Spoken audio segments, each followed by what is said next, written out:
नमस्कार दोस्तों, आइए जानते हैं आज राजस्थान के दिन भर की ताजा और बड़ी खबरें। आज राजस्थान से पहली खबर है कि गेहूं का न्यूनतम समर्थन मूल्य 2,585 रुपए तय। केंद्र सरकार के कृषि एवं किसान कल्याण मंत्रालय ने रबी विपणन सीजन 2026 से 27 के लिए सभी अनिवार्य रबी फसलों के न्यूनतम समर्थन मूल्य (MSP) की घोषणा कर दी है। राज्य सरकार और संबंधित एजेंसियां किसानों से इन निर्धारित दरों पर खरीद सुनिश्चित करेंगी। जिला आपूर्ति अधिकारी DSO देवराज रवि ने बताया कि गेहूं के लिए न्यूनतम समर्थन मूल्य 2,585 रुपए प्रति क्विंटल निर्धारित किया गया है। इसी प्रकार जौ के लिए 2,150 रुपए, चना के लिए 5,875 रुपए, मसूर के लिए 7,000 रुपए, सरसों एवं रेपसीड के लिए 6,200 रुपए और कुसुम के लिए 6,540 रुपए प्रति क्विंटल की दरें लागू होंगी। ये दरें भारत सरकार द्वारा घोषित उचित औसत गुणवत्ता श्रेणी की फसलों के लिए है। झुंझुनू में SIR के काम में लापरवाही पर BLO निलंबित। भारत निर्वाचन आयोग के निर्देशों की अवहेलना और निर्वाचन कार्यों में लापरवाही बरतने पर जिला निर्वाचन अधिकारी एवं कलेक्टर डॉक्टर अरुण गर्ग ने बड़ा कदम उठाया है। विधानसभा क्षेत्र 27 झुंझुनू की भाग संख्या 186 के लिए नियुक्त बूथ लेवल अधिकारी BLO सुधीर कुमार को गर्ग ने तत्काल प्रभाव से निलंबित कर दिया है। सुधीर कुमार वरिष्ठ शारीरिक शिक्षक, राजकीय उच्च माध्यमिक विद्यालय उदावास में कार्यरत है।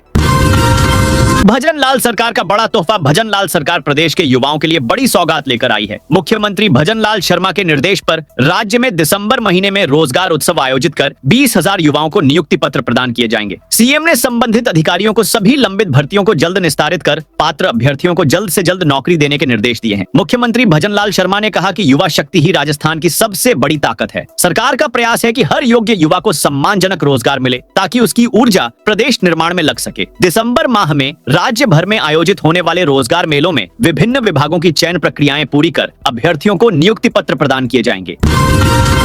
जयपुर सेंट्रल जेल में बदमाश इस्तेमाल कर रहे मोबाइल। जयपुर सेंट्रल जेल में मोबाइल मिलने के मामले लगातार सामने आ रहे हैं। एक बार फिर तलाशी में जेल प्रशासन को 2 मोबाइल मिले हैं। सर्च के दौरान बंदियों के फेंके दोनों मोबाइल लावारिस पड़े मिले। लालकोठी थाने में जेल प्रशासन की ओर से FIR दर्ज करवाई गई है। SHO लालकोठी प्रकाश राम बिश्नोई ने बताया, जयपुर सेंट्रल जेल में लगातार सर्च ऑपरेशन चलाया जा रहा है। जेल प्रशासन की ओर से सेंट्रल जेल में तलाशी ली गई। वार्ड नंबर 3 की आकस्मिक सघन तलाशी करवाई गई। जेल प्रशासन के सर्च का पता चलने पर बंदियों ने यूज कर रहे 2 मोबाइल फेंक दिया। राजस्थान के मुख्य सचिव के अचानक तबादले पर क्या बोले अशोक गहलोत। राजस्थान के मुख्य सचिव सुधांश पंत के ट्रांसफर के बाद नौकरशाहों से लेकर नेताओं तक अटकलों का दौर शुरू हो गया है। इस बीच प्रदेश के पूर्व मुख्यमंत्री एवं कांग्रेस के कद्दावर नेता अशोक गहलोत ने बड़ा बयान दिया है। उन्होंने बताया कि सुधांश पंत उनके कार्यकाल में ACS के पद पर तैनात थे, लेकिन उनका यहाँ मन नहीं लगता है। अशोक गहलोत ने कहा कि सुधांश पंत को दिल्ली जाना हमेशा से पसंद रहा है। अब ACC सचिव का पत्र आ गया है तो क्या ही कह सकते हैं। ट्रांसफर की असली वजह तो सरकार और उनको खुद पता होगा। अशोक गहलोत ने कहा कि सुधांश पंत का ट्रांसफर क्यों हुआ, इसके बारे में उनको जानकारी नहीं है। जयपुर स्टेशन यार्ड पर कार्य के चलते ये ट्रेनें रहेंगी। प्रभावित उत्तर पश्चिम रेलवे के जयपुर स्टेशन यार्ड में चल रहे एयर कंकोर्स फेज 2 कार्य के कारण कई रेल सेवाएं प्रभावित रहेंगी। इस दौरान अलवर जंक्शन से होकर गुजरने वाली कुछ ट्रेनों का संचालन प्रभावित होगा। रेलवे के अनुसार मथुरा जयपुर पैसेंजर खातीपुरा जयपुर के बीच 9 नवंबर से 13 दिसंबर तक रद्द रहेगी। ASI ने की थी 50,000 रुपए रिश्वत की डील। राजस्थान में भ्रष्टाचार निरोधक ब्यूरो ACB की टीम ने मंगलवार 11 नवंबर को भी बड़ी कार्रवाई करते हुए रिश्वतखोर ASI को ट्रैप किया है। बीते सोमवार को ACB की टीम ने राजीविका के 2 अधिकारियों को रिश्वत लेते झुंझुनू में ट्रैप किया था। अब नागौर में राजस्थान पुलिस के ASI को 20,000 रुपए लेते रंगे हाथ ट्रैप किया है। ACB की टीम ASI रामस्वरूप बिश्नोई को गिरफ्तार कर पूछताछ कर रही है। वहीं माना जा रहा है कि ASI के अन्य ठिकानों पर भी ACB छापेमारी करेगी। बताया जा रहा है कि नागौर के मेड़ता सिटी से जहां भ्रष्टाचार निरोधक ब्यूरो की नागौर टीम ने कार्रवाई करते हुए मेड़ता सिटी थाने के ASI को 20,000 की रिश्वत लेते हुए रंगे हाथों ट्रैप किया है। राजस्थान में गिरफ्तार मौलवी के मोबाइल से खुलेगा राज गुजरात ATS की कार्रवाई में पकड़े गए आतंकियों के राजस्थान कनेक्शन को लेकर जांच अब तेज हो गई है। ATS IG विकास कुमार ने बताया कि गुजरात में पकड़े गए आतंकियों से जुड़े नेटवर्क की कड़ियों की पड़ताल राजस्थान में भी की जा रही है। उन्होंने कहा कि सीमा पार से बड़े पैमाने पर हथियार और अवैध सामान की तस्करी के खिलाफ एजेंसियों ने समय समय पर इस पर प्रभावी कार्रवाई की है। क्या ISIS का कोई नेटवर्क या मॉडल राजस्थान में सक्रिय है? इस सवाल पर NDTV NDTV से बातचीत में विकास कुमार ने कहा कि इस पर फिलहाल कोई निश्चित जवाब देना जल्दबाजी होगी, यह जांच का विषय है। लेकिन इस दिशा में भी पड़ताल की जा रही है कि हथियार तस्करी में इन लोगों की क्या भूमिका थी और क्या राजस्थान में कोई स्लीपर सेल सक्रिय है।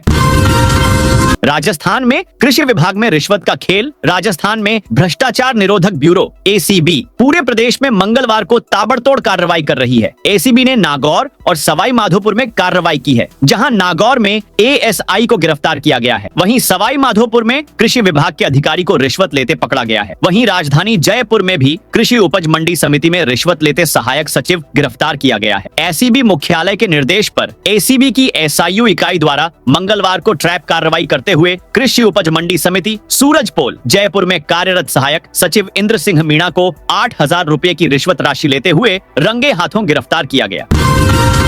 श्रमिक महासंघ के प्रदेश अधिवेशन के पोस्टर का विमोचन। झालावाड़ में राजस्थान विद्युत श्रमिक महासंघ के 14वें त्रैवार्षिक प्रदेश अधिवेशन का पोस्टर विमोचन किया गया। यह अधिवेशन 16 नवंबर को नोखा बीकानेर में आयोजित होगा। विमोचन कार्यक्रम अधीक्षण अभियंता कार्यालय झालावाड़ में अधीक्षण अभियंता की ओर से संपन्न हुआ। अधिवेशन में कर्मचारियों की विभिन्न समस्याओं और मांगों पर चर्चा की जाएगी। इस अवसर पर भारतीय मजदूर संघ के जिला मंत्री दिवाकर शर्मा, जयपुर विद्युत वितरण श्रमिक संघ जयपुर डिस्कॉम के महामंत्री वेदपाल सोलंकी, उप महामंत्री चेतन गोंड, संगठन मंत्री उपाध्यक्ष रणजीत सिंह कैलाश और दीपक कुमार उपस्थित रहे।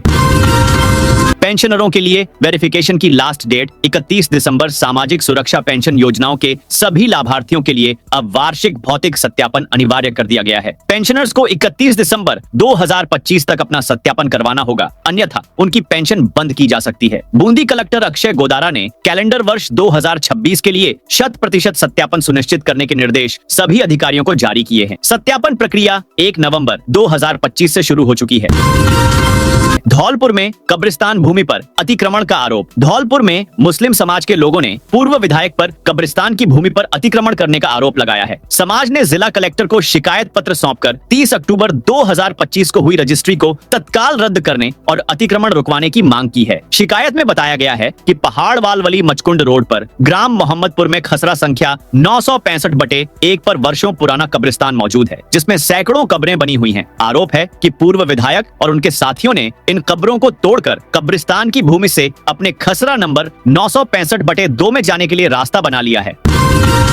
UIT में शुरू हुआ लॉटरी डॉक्यूमेंट्स का वेरिफिकेशन। भीलवाड़ा UIT ने 16 अक्टूबर को निकाली गई 3081 भूखंडों की लॉटरी के सफल आवेदकों के डॉक्यूमेंट्स वेरिफिकेशन का काम आज से शुरू कर दिया है, जो अलग अलग आय श्रेणी के अनुसार 1 जनवरी 2026 तक होगा। आवेदकों को 3 साल का आयकर रिटर्न प्रस्तुत करना होगा। इसके अलावा दिव्यांग के मामलों में मेडिकल बोर्ड से जारी प्रमाण पत्र प्रस्तुत करना अनिवार्य होगा। ट्रांसजेंडर के लिए कलेक्टर की ओर से प्रमाणित ट्रांसजेंडर प्रमाण पत्र पेश करना होगा। आवेदन के समय लॉटरी बुकलेट या ब्रोशर में शामिल सभी अन्य मूल दस्तावेज सत्यापन के समय पेश करने होंगे।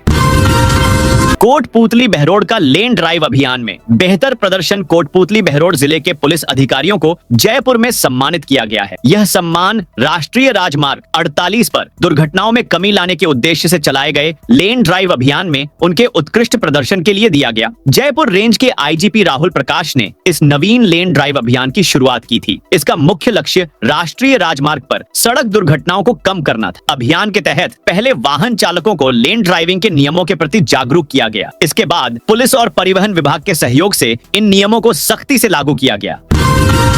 रिटायरमेंट से 13 महीने पहले अचानक मुख्य सचिव को दिल्ली बुलाया। राजस्थान के मुख्य सचिव सुधांश पंत का अचानक दिल्ली में प्रतिनियुक्ति पर भेज दिया गया है। उन्हें सामाजिक न्याय एवं आधिकारिता मंत्रालय में सचिव नियुक्त किया गया है। वे 1 दिसंबर 2025 को दिल्ली में ज्वाइन कर सकते हैं। दावा है कि मुख्य सचिव के कार्यकाल के बीच में केंद्र में पोस्टिंग पर भेजे जाने वाले वो दूसरे IAS हैं। वसुंधरा राजे के मुख्यमंत्री साल 2013 में रहते हुए तत्कालीन CS राजीव महर्षि को दिल्ली में पोस्टिंग मिली थी। रिटायरमेंट के 13 महीने पहले पंत के अचानक केंद्र में ट्रांसफर से कई चर्चाएं शुरू हो गई हैं। जयपुर पुलिस ने 2 बदमाशों का जुलूस निकाला। जयपुर पुलिस ने खरीदारी करने आए कस्टमर पर चाकू से जानलेवा हमला करने वाले 2 बदमाशों को अरेस्ट किया है। मालपुरा गेट थाना पुलिस ने घटना स्थल पर ले जाने के दौरान मंगलवार सुबह दोनों बदमाशों का जुलूस निकाला। पुलिस ने आरोपियों के कब्जे से वारदात में यूज चाकू भी बरामद कर लिया है। पाकिस्तान बॉर्डर पर टैंक फाइटर जेट एक साथ गरजे। पाक बॉर्डर पर जैसलमेर के रेगिस्तानी इलाके में 12 दिन चलने वाले ऑपरेशन त्रिशूल के 11वें दिन मरू ज्वाला का युद्धाभ्यास हुआ। आर्मी और एयरफोर्स के जवानों ने आतंकवादियों के ठिकानों और दुश्मन की अग्रिम चौकियों पर साथ मिलकर अटैक किए। पहले ड्रोन से दुश्मन के ठिकानों का पता लगाया गया। इसके बाद ड्रोन के जरिए अनाउंसमेंट कर गांवों को खाली कराया गया। भारतीय सैनिक के घायल होते ही robotic dog first aid box लेकर पहुंचे। थल सेना से मैकेनाइज्ड और आर्मर्ड कोर टैंक रेजिमेंट ने इसमें हिस्सा लिया। वहीं लड़ाकू हेलीकॉप्टरों और हवाई पेट्रोलिंग प्लेटफॉर्म बनाया गया। इस अभ्यास का उद्देश्य यह साबित करना है कि भारतीय सेना रेगिस्तान में किसी भी परिस्थिति में तेजी से दुश्मन के खिलाफ एक्शन लेने में सक्षम है।